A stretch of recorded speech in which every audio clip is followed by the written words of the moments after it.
Good morning students, welcome in your biology class.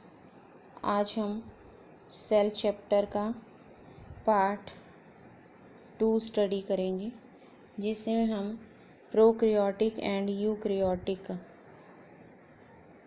Sales को पढ़ेंगे, prokaryotic और eukaryotic.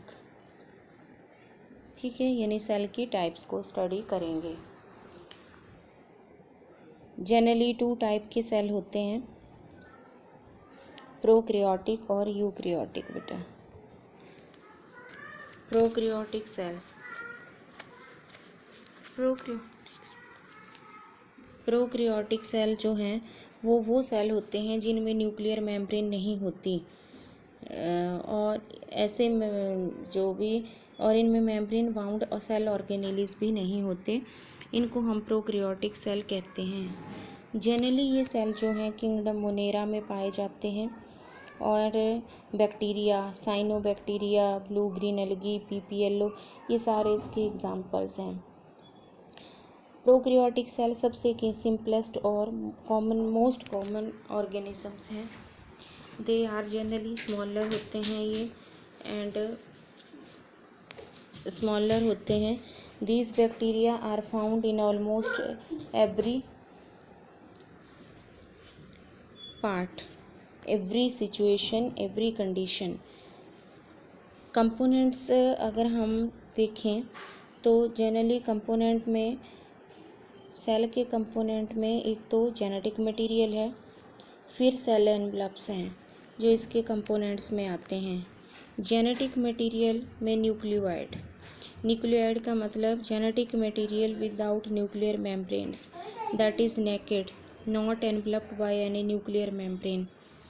DNA में एक स्मॉल सर्कुलर बैक्टीरिया में जो है एक स्मॉल सर्कुलर डीएनए और होता है, जिसको हम प्लाज्मिड कहते हैं। ये क्रोमोसोमल डीएनए के अलावा होता है और इसको प्लाज्मिड कहा जाता है। प्लाज्मिड जो हैं इनमें यूनिक करैक्टर्स होते हैं बैक्टीरिया के, जैसे antibiotic resistance, sex factor etcetera, इनको डिटरमिन करते हैं। इसके बाद आता है सेल एनवलप। सेल एनवलप में बैक्टीरियल सेल का अगर एग्जांपल हम देखते हैं तो glycocalyx, that is mucilage sheath. Outermost layer है, ये मैक्रोमोलिक्यूल्स की बनी हुई होती है। जनरली ये स्टिकी करेक्टरिस्टिक्स देती है सेल को, और इसको हम, ये स्लाइमी लेयर है, टफ कनेक्टिव टिश्यू कैप्सूल के अराउंड है। इसका काम होता है रजिस्टिंग द फेगोसाइटोसिस, ये फेगोसाइटोसिस को रजिस्ट करती है। ये आपके पास डायग्राम भी है बैक्टीरियल सेल की, ये है, ये जेनेटिक मटेरियल है, एज इट इज़ पड़ा हुआ है। ये फोल्डिंग है जिसको हम मीजोजोम्स बोलते हैं। मीजोजोम ये रेप्लिकेशन में हेल्प करता है, और इसमें सिर्फ राइबोसोम्स होते हैं, बाकी कोई सेल ऑर्गेनेली नहीं होता। फ्लैजेला होते हैं और जिलेटिनस कैप्सूल प्रेजेंट होता है। ठीक है, ये स्ट्रक्चर रहता है।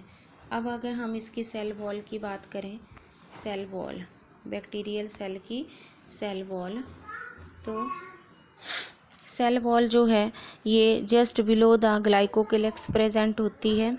पेप्टाइडोग्लाइकन मटेरियल या म्यूरिन इसकी बनी हुई होगी। ये सेल वॉल का काम होता है सेल को प्रिवेंट करना, उसकी कोलैप्सिंग को और ब्रस्टिंग को रोकना।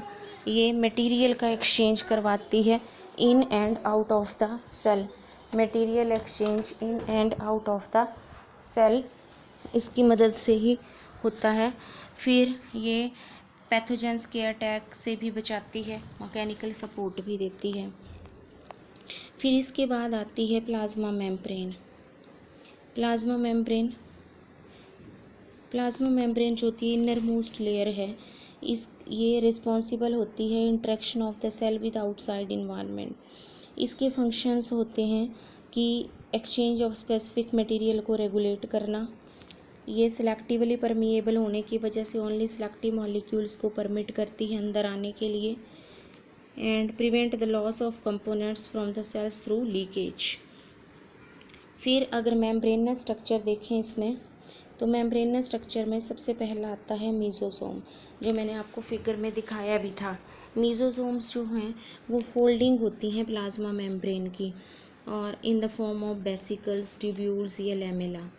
मीजोसोम जनरली हेल्प करता है रेस्पिरेशन में, सेलुलर सिक्रीशन में, एंजाइमेटिक कंटेंट को इंक्रीज़ करने में हेल्प करेगा, surface area of the plasma membrane को इंक्रीज़ करेगा, फॉर्मेशन ऑफ सेल वॉल में हेल्प करेगा, रेप्लिकेशन ऑफ डीएनए में हेल्प करेगा। इसके बाद आते हैं क्रोमेटोफोर्स एंड फ्लैजेला। क्रोमेटोफोर जो हैं ये अनदर मेम्ब्रेन स्ट्रक्चर हैं जो कुछ प्रोकैरियोट जैसे कि साइनोबैक्टीरिया सेल हो गए उनमें प्रेजेंट होते हैं।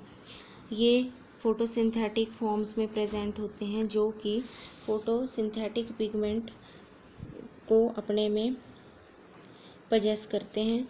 एंड फिर आता है फ्लैजेला मोटाइल और नॉन मोटाइल दोनों तरह के हो सकते हैं। फ्लैजेला जो हैं ये एक्सटेंशंस हैं फ्रॉम सेल वॉल। इनका नंबर वेरी करता है। इनके स्ट्रक्चर में एक फिलामेंट होता है, एक हुक होती है।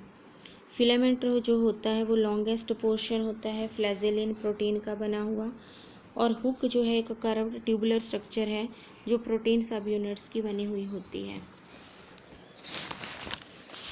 इसके बाद हमारे पास आता है कि फंक्शन, ये लोकोमोशन में हेल्प करते हैं, movement from one place to another में हेल्प करते हैं। फिर पिलाई और फिम्ब्राई भी होते हैं इसमें।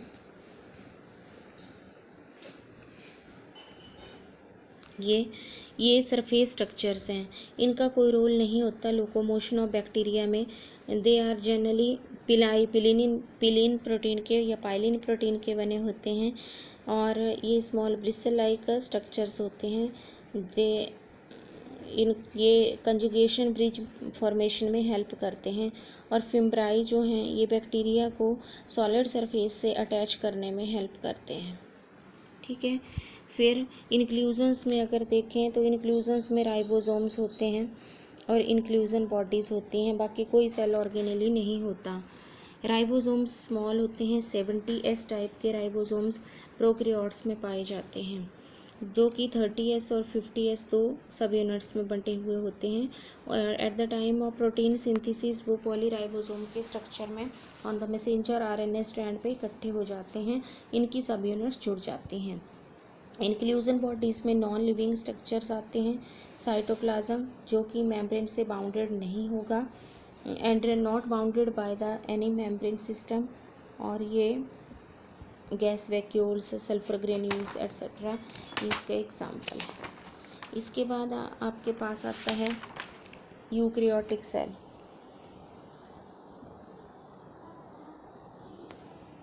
यूकैरियोटिक सेल जो है उसके कंपोनेंट्स में उसका एक जनरलाइज्ड स्ट्रक्चर है, और यूकैरियोटिक सेल में सेल वॉल भी प्रेजेंट होगी, लेकिन वो एनिमल सेल में नहीं होगी, प्लांट सेल में होगी। तो यूकैरियोटिक स्ट्रक्चर में भी सेम यही कंपोनेंट्स मिलते हैं। सेल मेम्ब्रेन्स होती हैं, साइटोप्लाज्म होता है और न्यूक्लियस होता है।